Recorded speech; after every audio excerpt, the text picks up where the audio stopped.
Hello, I'm Gabby and welcome back to my YouTube channel. Today I have another episode of my 2022 gardening series. However, we are not outside today, as you can see, because it is winter as I am filming this and the gardening season is over. But I did learn a lot in the past season as well as in the prior years that I've done my balcony garden.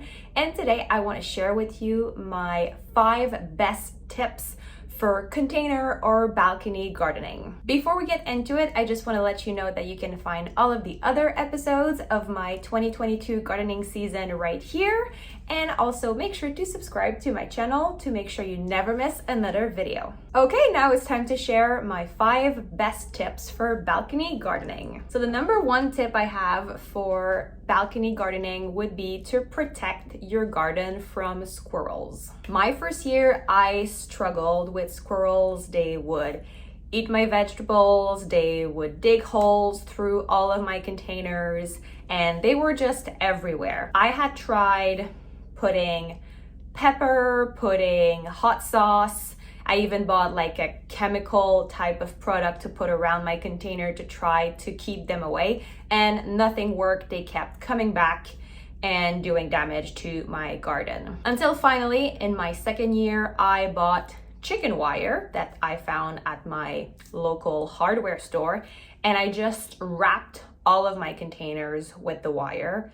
And it changed the game. The squirrels still came, but they had nowhere to dig. They couldn't access the plants, so they were not doing damage anymore. I think a chemical way to try to get the squirrels away does not work, especially if you live in the city like me, where squirrels are used to literally everything. So getting like a physical way of getting the squirrels away was definitely the right move. The good thing with the chicken wire is that I can use them from year to year. So as first, I just make sure I had the right sizing around my container.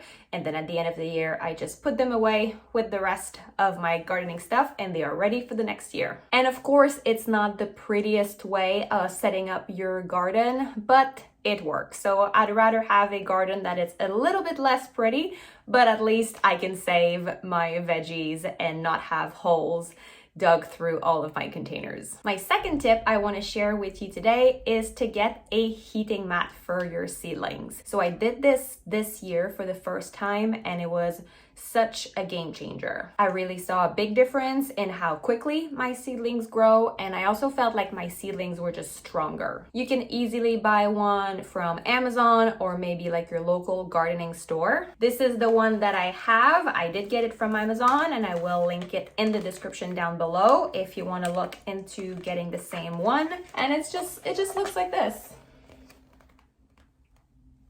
You have different sizes, of course, that are available. So depending on how much seedlings you do, this one I felt was perfect because it was like exactly the same size as the tray that I have for my seedlings. And it also has like little information on it around seedlings and temperature for each, which can be useful, but just having this little bit of heat underneath your seedlings, especially if you do them early in the year, like I start mine in March. And here in March in Montreal, it can still be pretty cold.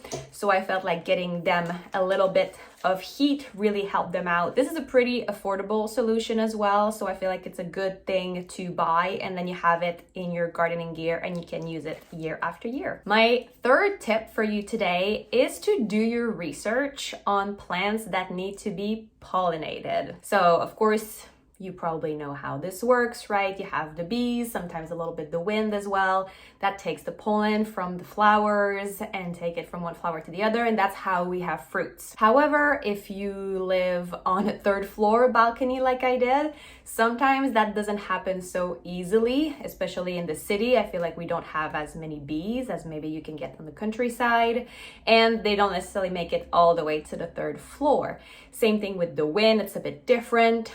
So do your research to see if some of your plants really need to be pollinated in a specific way. I learned that in my second year when I tried to grow eggplants. And funny enough, eggplant have a masculine and a feminine flower, and they need to pollinate each other to be able to have a fruit. Unfortunately, I learned that quite late in the year, as I was wondering how come my eggplants are not growing, I don't have any fruits, and I think the only fruit I have was eaten by a squirrel anyway. This year, I did some research beforehand, and the cucumbers will work the same way. So you have a male flower and a female flower, and they need to be pollinated to be able to make a fruit. So what I did is simple enough. I just took a Q-tip and you go into each flower, male, female. You can look to see if you can find exactly the male and the female flowers. However, I found like that was quite difficult to find. So just with my Q-tip, going from one flower to the other, kind of like acting as if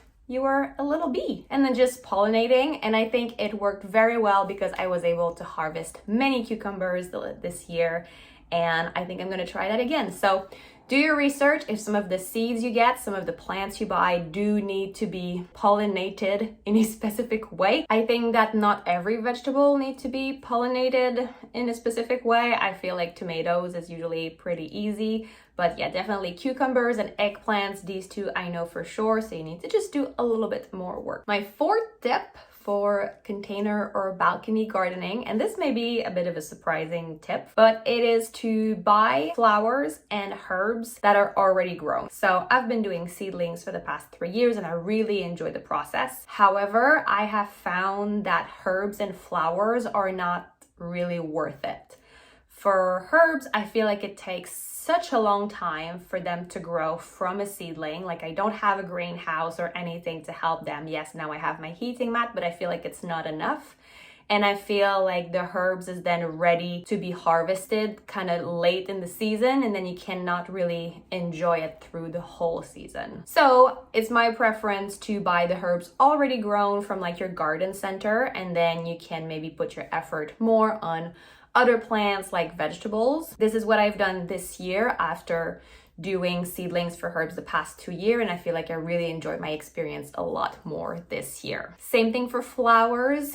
I've been doing flower seedlings on and off for the past 3 years, or doing a mix. I also find that it takes quite a long time for the flower to grow, and by the time you have a flower, it's like mid-July, which I feel like it's quite late in the season. Like I want to have a beautiful balcony, you know, with lots of colors, and you can buy from the garden center flowers that are already in bloom in May. So same idea. I think it's more of where you want to put your time and your effort, and I feel like the flowers that I grow myself from seedlings are not ideal. Maybe it's just the way I grow them. Maybe I do something wrong, but I feel like they don't look as pretty.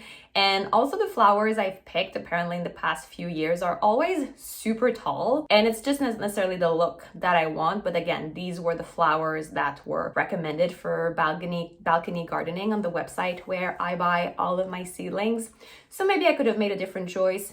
But still, I think that for the next years, I'm gonna keep my seedlings really for my vegetables. And then for flowers and for herbs, I'm just gonna go to the garden center at the beginning of the season, buy the things that I want, and I think I'll just have a prettier garden and a better gardening season. And finally, for my fifth and last tip is something that I skipped for the first season, and something that I kind of did but not completely for the second season, and then I'm finally fully committed to it. And this seems like a basic. It is really a basic thing. Get some plates to go under your container. As simple as that. I think I didn't do it at first because I was cheap. I didn't want to like buy those plates. I was like, what's the point?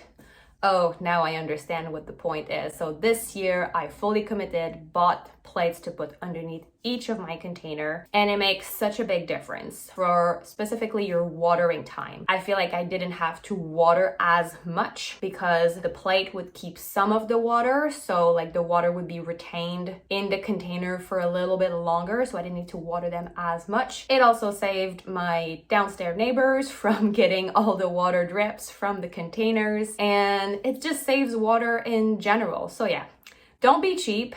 just buy the dollar plate that goes underneath your container. It will save you time, save your relationship with your neighbors, and probably save your garden as well. All right, so that's it for my best tips for container or balcony gardening. If you are an experienced gardener and have any tips, please share them with me and with everybody here on this channel by leaving your tips in the comment section down below. If you are a brand new gardener just trying to get started with gardening, welcome to the club. Enjoy this process. It's really a hobby that I'm so glad I've picked up, and I think it's so rewarding and so fun. So welcome, and let us know in the comments down below how it goes for you. Thank you so much for watching. Enjoy your gardening, and I will see you next time. Bye.